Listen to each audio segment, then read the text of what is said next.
Mobile ഫോണുകൾ ജനകീയമാകുന്നതിന് മുമ്പുള്ള ഒരു കമ്മ്യൂണിക്കേഷൻ ഡിവൈസ് ആയിരുന്നു പേജർ. ലെബനനിലും സിറിയയുടെ ചില ഭാഗങ്ങളിലുമൊക്കെ പേജറുകൾ പൊട്ടിത്തെറിച്ച് ആളുകൾ മരിച്ചത് വളരെയധികം പരിഭ്രാന്തിയോടെയാണ് നമ്മൾ കേട്ടത്. അതിലെ പ്രധാന കഥാപാത്രം പേജർ ആയിരുന്നു. എന്താണ് പേജർ? ഈ പേജറിനെ കുറിച്ചാണ് ഇന്ന് നമ്മൾ കേൾക്കാൻ പോകുന്നത്. മോട്ടറോള ഉൾപ്പെടെയുള്ള കമ്പനികളാണ് പേജർ ജനങ്ങൾക്കിടയിലേക്ക് അവതരിപ്പിച്ചത്.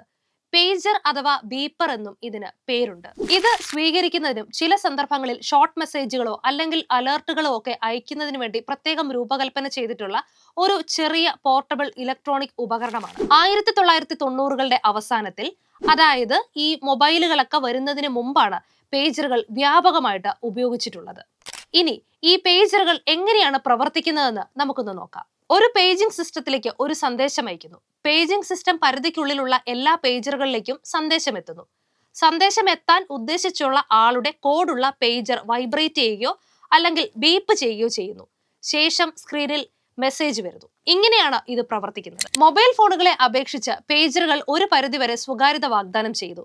മൊബൈൽ ഫോണുകളുമായിട്ട് താരതമ്യം ചെയ്ത് നോക്കുമ്പോൾ പൊതുവെ പേജറുകൾക്ക് ദൈർഘ്യമേറിയ ബാറ്ററി ലൈഫാണുള്ളത്. അതായത് ഒരു തവണ നമ്മൾ ചാർജ് ചെയ്താൽ ദിവസങ്ങളോളം ഈ പേജർ നീണ്ടു നിൽക്കും. ഒരു മൊബൈൽ ഫോൺ നെറ്റ്വർക്ക് തടസ്സപ്പെടുകയോ അല്ലെങ്കിൽ ഒരു സെൽ ടവർ അപ്പാടെ എടുത്തു മാറ്റുകയോ ചെയ്താൽ പോലും പേജറിലേക്ക് വരുന്ന ആശയവിനിമയത്തെ യാതൊരു കാരണവശാലും അത് ബാധിക്കില്ല.